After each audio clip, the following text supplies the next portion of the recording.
नमस्कार दोस्तों, मेरा नाम है सुमित और मैं आज लेकर आ गया हूँ डे 30 की हमारी एवरीडे सीरीज की वीडियो। आज इस वीडियो में हम समझेंगे कि P2P लेंडिंग क्या होता है, क्या इसके बेनिफिट्स है और क्या इसके नुकसान है। Let's beginning. तो P2P लेंडिंग जो होती है, इसका सीधा सा मतलब होता है पीपल टू पीपल लेंडिंग। तो ये जो सिस्टम है ये ऐसे वर्क करता है, जैसे आपने बहुत सारे ऐप का नाम सुना होगा, जैसे 12% क्लब काफ़ी पॉपुलर चल रहा है अभी। अश्विन पोवर की कंपनी, वो 12% जो भारत पे का ही है, एक ऐप है उनका, एक सिस्टम है और वो चल रहा है। उसके बाद भी मूवी, क्योंकि बहुत सारे ऐसे चल रहे हैं B2B प्लेटफॉर्म जो आपको बता रहे हैं कि भाई आपको 12% गारंटीड रिटर्न मिलेगा, गारंटीड 12% रिटर्न मिलेगा। तो आप जैसे बहुत सारे लोग सोचते होंगे कि 12% रिटर्न मिलना अगर गारंटीड मिल रहा है तो काफ़ी अच्छी बात है। तो बहुत सारे लोग इसमें इन्वेस्ट कर रहे हैं, बहुत सारे लोगों ने कर चुके हैं पहले से, या फिर बहुत सारे लोग करने वाले हैं। तो आज इसमें जो रिस्क है, इसमें जो रिवॉर्ड है, उसमें क्या डिफरेंस है, बैंकिंग के इसके बीच में क्या डिफरेंस है, इसके बारे में पहले बात करते हैं। तो सबसे पहले आपने समझ लिया P2P लेंडिंग होता क्या है। देन अब इसमें बात आती है कि ये इतना हाई रिटर्न कैसे दे पाता है, क्योंकि अगर बैंक में आप FD भी करवाएंगे तो आपको इसमें 7-8% का मिलता है रिटर्न। गोल्ड में अगर आप इन्वेस्ट करते हैं तो उसमें भी इतना रिटर्न ज़्यादा मिलता नहीं है। तो 12% गारंटीड रिटर्न कैसे मिल रहा है? इसके बीच में जो फंडा है वो ऐसा है कि वो आपसे पैसा लेते हैं।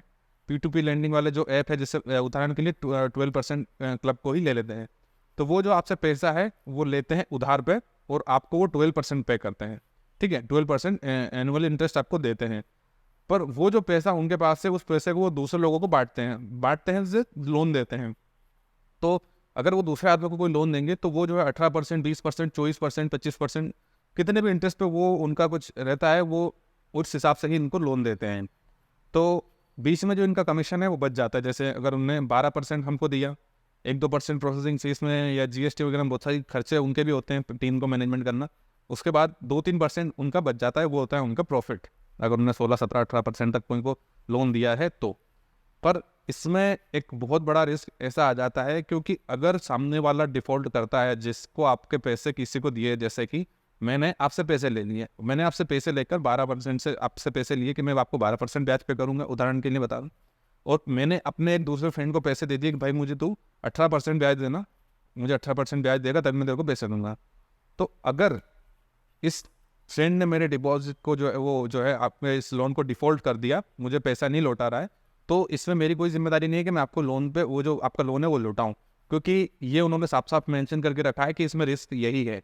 अगर सामने वाला आपको मुझे पे नहीं करेगा तो मैं भी आपको पे नहीं करूँगा। तो इसमें सबसे बड़ा रिस्क यही है। तो अगर डिफ़ॉल्ट करता है कोई सामने वाला तो आपको जो है आपका इंटरेस्ट तो छोड़िए, आपको आपका कैपिटल भी वापस मिलने वाला नहीं है। तो ये एक बहुत बड़ा इसमें कैच है, जो बेसिकली जो इसका प्रमोशन करते हैं वो इतना बताते नहीं है, क्योंकि उन्हें काफ़ी ज़्यादा पैसा मिलता है। तो एक सबसे बड़ी बात यह है कि आपको इतना बड़ा रिस्क है कि आपको कोई भी इंसान, एक इंडिविजुअल इंसान पैसा देने से मना कर सकता है। आपके भी रिश्तेदार में, आपके घर में, परिवार में कोई भी ऐसा कोई तो होगा 100% जो आपके पैसे लेकर गया है, फिर आपके दादाजी के, आपके पिताजी के, किसी के भी पैसे लेकर उसने नहीं लौटाए हो, कोई भी कारण कुछ भी। तो ऐसे जो लोग बहुत सारे रहते हैं जो डिफ़ॉल्ट करते हैं, बेसिकली करते हैं, तो आपका जो है यहाँ भी इससे ही नुकसान हो सकता है। और इसमें जो है सिक्योरिटी आपकी बिल्कुल नहीं है। जब तक सामने वाला पैसा दे रहा है, मुझे दे रहा है, अगर देगा तो ही मैं आपको दूंगा, नहीं तो मेरा कोई जिम्मेदारी इसमें है नहीं। तो कोई जिम्मेदारी आपके पैसे की लेता नहीं है। तो आप अगर 2-4% ज़्यादा इंटरेस्ट के लिए आपके पैसे को पूरा ही झोंक सकते हैं, अगर पूरा रिस्क ले सकते हैं, तो इससे अच्छा तो मैं कहूँगा मार्केट में इन्वेस्ट कर दीजिए। रिस्क ही अगर आप लेना है, रिस्क अगर आपको लेना ही है तो आप मार्केट में इन्वेस्ट करिए। वहाँ पे आपको गारंटीड बताते हैं, गारंटीड कुछ नहीं होता। सिंपल सी बात है, गारंटीड कुछ नहीं होता। उनके खुद पे वेबसाइट पे आप पूरी टर्म्स एंड कंडीशन पढ़िए। सबसे पहले तो टर्म्स एंड कंडीशन इतनी कॉम्प्लिकेटेड बनाते हैं कि आप पढ़ लेंगे, पूरा ट्रांसलेट कर लेंगे, सब कुछ कर लेंगे, उसके बाद भी आपको समझ में आने वाला है ही नहीं इतनी आसानी से। तो आपको उसके पूरा रिसर्च करना पड़ेगा, तब आप अगर पढ़ेंगे। अभी खोल कर बैठिए, किसी भी इसे की टर्म्स एंड कंडीशन पढ़िए, गूगल से निकाल के पढ़िए, तो आपको पता चलेगा कि हाँ इसमें ये रिस्क है, P2P लेंडिंग में ये झोल है। तो एक रिक्वेस्ट यही रहेगी कि इसके 12% के आप उसमें जाएंगे तो लालच में, तो आपको जो है गारंटी जैसा कुछ नहीं होता, कहीं भी नहीं होता भाई। गोल्ड में, सिल्वर में, प्रॉपर्टी में, कहीं भी किसी भी इन्वेस्टमेंट में कोई भी गारंटी होती ही नहीं है।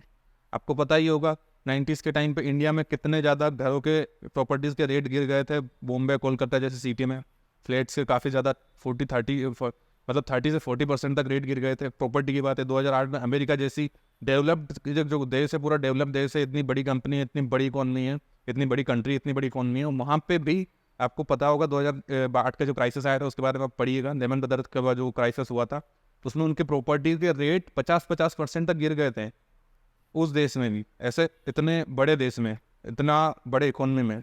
और बहुत सारी ऐसे कहीं भी देख लो आप, रिस्क तो सभी जगह है, इन्वेस्टमेंट में रिस्क सभी जगह है।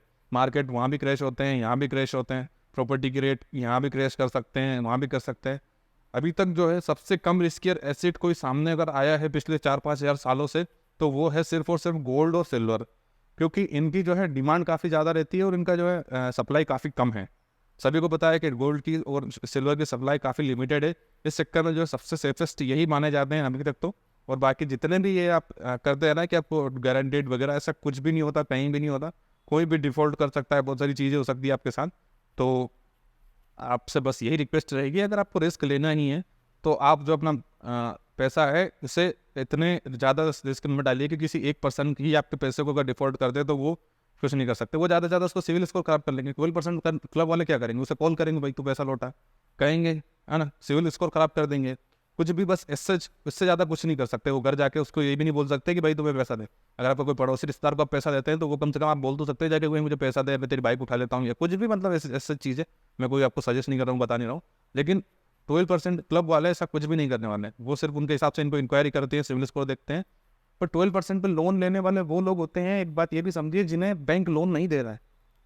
बैंक जब लोन आपको 10-12% पर लोन आपको खुद देता है, तो आप 18-20% पे क्यों लोन ले रहे हैं? क्यों ले रहे हैं? क्योंकि आपको बैंक लोन नहीं दे रहा, आपका सिविल स्कोर इतना अच्छा नहीं है, आपकी पुरानी सिविल इतनी अच्छी नहीं है।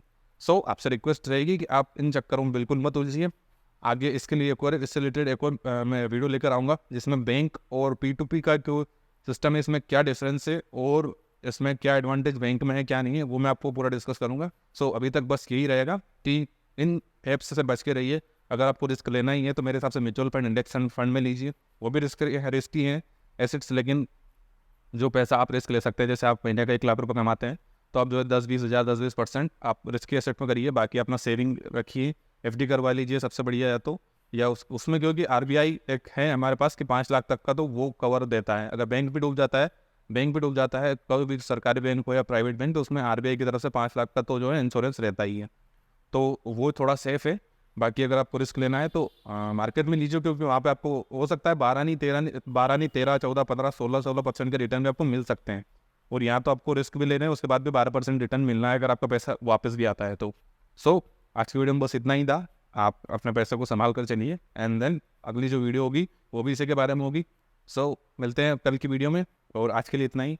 अगर आपको चैनल कंटेंट अच्छा लग रहा हो तो प्लीज़ और प्लीज़ सब्सक्राइब करिए, वीडियोस को लाइक भी करा करिए और कमेंट भी करिएगा, और मैं जो है प्लेलिस्ट की लिंक इधर डाल दूंगा, सब्सक्राइब आप इधर से कर सकते हैं। सो आज के लिए इतना ही। मेरा नाम है सुमित, एंड बाय बाय।